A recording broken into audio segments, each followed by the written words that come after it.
Welcome on into this edition of The Verdict. I am your host, Sean Brace from PhillyInfluencer.com, joined by my co-host today, Mr. Adrian Fedke, who does a great job covering the Eagles for PhillyInfluencer.com. Adrian, how we doing, my friend? I'm doing great, man. Eagles football is back. Bye week is no longer here, and JoJo.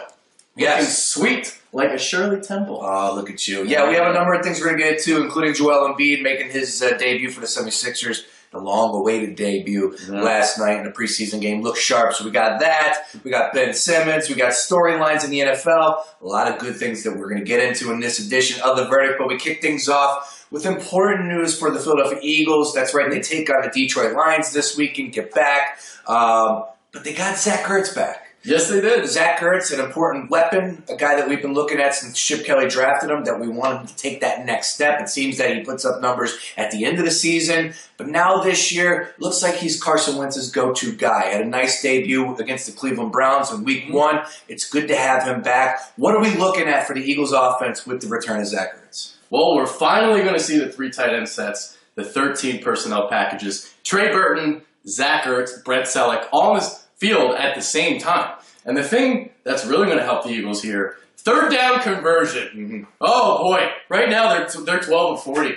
29th in the NFL. Get out. Yeah. Did not know That is their third down conversion right now. So, again, what's going to happen with these 3 tight end sets, you again take out the deficiencies you have at wide receiver because you can utilize your tight ends. And in these 13 personnel sets that the Eagles run, I mean, you got 8 men on the line of scrimmage. It looks like a running play. Sure. But it's very, very deceptive because Peterson likes to throw out of it. Yeah. So what you're going to see is, you maybe run the ball a little bit, play some play action, hit the seams, and that's how you're going to utilize it. Yeah, look, Trey Burton has really come on the scene this year. A lot of people are talking about him in preseason, but let's not, we got to focus on the guy that we want making plays. It's Zach Ertz. Come on, baby, make it hurt so good. Too early for that. Way too early for that. But I like the energy. I love singing that. It's good to have him back. That's all there is to it. I mean, obviously you don't want anybody hurt, but it's good to have Zach Ertz back on offense. Just another weapon for the young quarterback that Carson Wentz is. Yeah.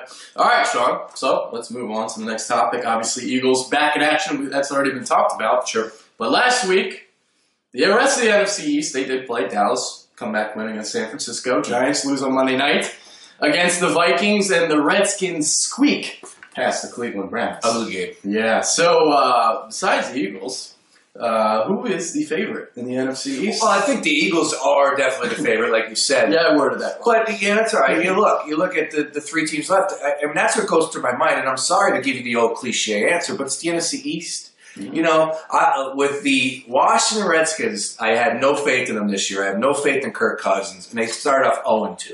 And they had that third game on the road, I believe it was on the road, against the Giants. And I'm saying to myself, they're going to go 0-3, and that's probably going to be the end of the Washington Redskins. That wasn't the case. And now what are we looking at right now? The Skins are 2-2. I thought the Giants were going to be the Eagles' biggest number 1 concern this year. Giants started off 2-0, and then all of a sudden they couldn't score any points against the New Orleans Saints at home, and now they're 2-2. They're struggling. Dak Prescott looks pretty darn good for the Cowboys. I'm not getting caught up because at the end of the day, he's a rookie. Yeah. He's not making mistakes, and I know you can't tell me he looks as good as Carson Wentz. So you got to take all that BS and put it aside. There's still every game to be played against these division opponents. Yeah. So if you want to ask me who's your toughest competition, I really can't give you an answer over either one of them. I will say I think that the Redskins are coming on strong right here. They won the division last year, so I got to probably put them at the top of the tier. And then the Giants at 2 and the Cowboys at 3. I'm not really sold on what the Cowboys have right now, but it's the NFC East. Yeah. I'll guarantee I'll be wrong about this answer right here. I'll guarantee I'm wrong. The beast of the least. How about the NFC least? All right, so Philadelphia 3-0. They're probably the only team that can really get to 10 wins in this division, I think. Wow, okay. So, and then the other team The Skins good at 2-2. Yeah, I'm not a Kirk Cousins guy. Neither am I. I'm not a Kirk Cousins guy. Dallas is interesting to me because, as bad as their defense looks on paper, Rod Marinelli always seems to get the most out of his bunch. Obviously, you got the offense there, Ezekiel Elliott, Des Bryant. They have all the weapons there in that offensive line. Zeke is the truth. Yeah, if there is a team that might challenge the Eagles, I think it's Dallas. Dallas. Unfortunately. Okay. I mean, again, it's the NFC East. Got to play every one of these teams twice, so we got a long season in front of us. Long way to go. All right, speaking of long way to go, it's been a long time since we saw Joel Embiid on the court, and we're going all the way back to Kansas, and he didn't even play in the tournament that year. So we're going back probably to that conference tournament or even in a regular season. I think it might have been before that. Jeez, regardless. It's been a long time, and Joel Embiid made a season debut last night, or preseason debut for the 76ers. Scored 6 points, 4 rebounds, 2 blocks, all in 12 minutes. Now, if you ask Joel Embiid, he expected to score 40 points. If you ask me, I expected Joel Embiid to score 86 points in 12 minutes. That was not the case, but I thought an impressive debut for Joel Embiid. What did you see? Well, I had the breakdown last night for PhillyInfluencer.com, and I'll tell you what, he looks really, really smooth. You don't see 7'2" guys this fluid, this athletic. You just don't see it every day. And the low post moves that he has so quick in the post. And then he's got that J. He's stepping out at the three-point line, swishing three-pointers. Unbelievable. Yeah, I couldn't believe that. I mean, we saw, how many videos of him working out against chairs and nobody shooting threes all day. But there it was at the end of the quarter, step back. His foot was on the line, but it was good from three. Yeah. And it looked smooth. As my man Scott Van Pelt said last night at SportsCenter, he's got that in the bag? Oh. Yeah, Joel Embiid does have that in the bag. So could you imagine a little pop and shoot, give and go? He's going to be effective from the free throw line. And if you start hitting that shot, it's only going to open up things underneath for anybody else, and everybody else. So, look, our number one concern here is this, health. It's pretty easy. I go back to the day that I heard Joel Embiid was done for the second straight season. I was on the beach in Avalon, and at that point in time, I said, if he plays a game, he plays a week, it's all great because you can't expect too much from this guy right now. Mm-hmm. And I'm going to still have that take. Let's get through this season. If he plays 60, 65 games, whatever it is, then you could say, see, I told you he's going to be okay. The surgery, he's fine. Yep. But until we get through the whole season, I can't get there. I'm going to enjoy it. I love watching Joel. I think his energy is amazing. But at this point in time, my mind's just a little reluctant to get over the top because of that. Yeah, definitely very reluctant. But at the same time, you can definitely see that raw skill set. Might even be more impressive than Okafor if he can stay healthy. I agree with that, definitely. Yeah. Definitely agree with that. Yeah. Which is impressive because Ja's got a really good offensive game. Mm-hmm. Absolutely. So, some unfortunate news over the weekend. We saw JoJo make his preseason debut, but we didn't see Ben Simmons make his preseason debut. That's because he fractured the 5th metatarsal in his right foot. Jones fracture. So, this led to his agent. There's a rumor going around yesterday. His agent, he doesn't want Simmons playing this season. Yeah. What's up with that?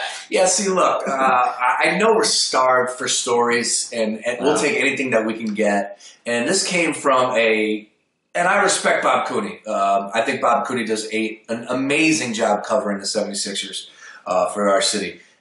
But bottom line is, it was just hey, I just got off the phone with a source, and he said, you're crazy if you think Rich Paul is going to allow Ben Simmons to play. It was just a throwaway comment. What do you to gain if Ben Simmons is 100% healthy? He just had surgery 2 days ago. What do you to gain by making him sit out the extra 3 months? Okay, so if he sits out 90 to 120 days, 4 months, he's 100% healed. Yeah. Just because he sits out another 2 months, that doesn't mean he's going to be that much stronger. Mm-hmm. So it's like if he's 100% he rehabs, and with that $1 billion damn new complex the 76ers have, all right, so he's going to get all the treatment, all the grade A treatment he needs over there in Camden. So if he's ready to go, enough of this sitting, all right? We're not tanking in 2016, 2017. Ben Simmons will play. He's not going to sit out there. And this was just a throwaway comment by Bob Cooney, which I'm not saying he's lying about. I'm saying he got it. But bottom line is, I just think it's funny how everybody is running with this comment from Rich Paul, even though he's the one that didn't actually say it. And if there's one team that knows how to handle injuries, it's the Sixers. We've seen it. Nerlens Noel, Joel Embiid, and now Mr. Simmons. Go back to Andrew Bynum. Andrew Bynum, too. Yeah, how about that? Yeah, it's ugly. It's ugly. He's playing. Yeah, no doubt. All right, fit the final question here on The Verdict. We appreciate you guys watching. If you like what you see, please share it, tweet at us. We want to hear your comments, questions, or concerns. Fit the final question is pretty easy, wide open, Mr. Fedq. Here we are, 4 games into the NFL season. I call that the quarter mark. Yeah. All right? Yeah. Herm Edwards, 4 quarters in the NFL season. First quarter, Eagles passed the test. They look pretty good. Pretty good storyline right there, my friend. But I got to ask you, 32 teams in the NFL, doesn't even have to be teams. We're 4 weeks into this bad boy. Give me the #1 storyline as far as the NFL is concerned 4 weeks in. I want to go Eagles. I do. But I'm going to go up north, Minnesota, Sam Bradford. Yeah. Oh, my God. Are you kidding me with Sam out there right now? And obviously that defense is ferocious as it is, but Bradford right now is, his leadership. He's calm. He's composed out there. And I'm impressed. Still misses those easy throws. and that's not, he's what, 68%? Yeah. I mean, but that's what happened. does. Yeah, that's true. But it's exactly what happened last year with the Eagles. Mm-hmm. You go back to that Redskins game at home. You win this game, you have a chance to win a division and make the playoffs. And what did Sam Bradford do? He missed Zach Ertz streaking up the sideline for a touchdown. He missed a couple open throws, had a corner end zone pass. I forget who it was that he missed. I mean, he misses easy open throws. That's what makes the difference between great quarterbacks and okay quarterbacks. He misses open throws when it matters. When it matters, absolutely. And you saw in the Monday night game against the Giants, there was one throw that would have absolutely put the game on ice. It was never really that close, but it was. No. And it was this guy seeping out on the side, and he overthrew him by like 10 yards. If he just hits that, basically the guy cruises in the end zone, and it's over for the Minnesota Vikings. But Sam Bradford, he misses those easy throws. He's not the perfect quarterback. Obviously, we know that. Yeah. Great storyline. Surprising, obviously, when you don't have your starting quarterback on the roster about a week before the season starts and you're still undefeated. But it's all about defense with Minnesota. Yeah. Here's what I'm going to say. I'm going to spitball 3 storylines real quick. Bing, bang, boom. Yep. Number 1, let's start with this. The Atlanta Falcons look pretty darn good. Yes, they do. Matt Ryan, Julio Jones, 300+ yards. Are you kidding me? Yeah, the Falcons are for real. On the other side of that coin, Carolina Panthers made the Super Bowl, struggling right now at 1-3. That's surprising. But I think if you have to be honest with yourself and say the #1 storyline, it's just the Patriots. It's the Patriot way. It's got people questioning whether or not Tom Brady is that good of a quarterback. If it was Tom Brady or Bill Belichick, which is just mind-boggling. That you fools would actually go down that path. But the New England Patriots, for them to go 3-1, which I think we all said they would, but it's the way they did it. Look at the Houston Texans. That's a formidable opponent right there. They're 3-1.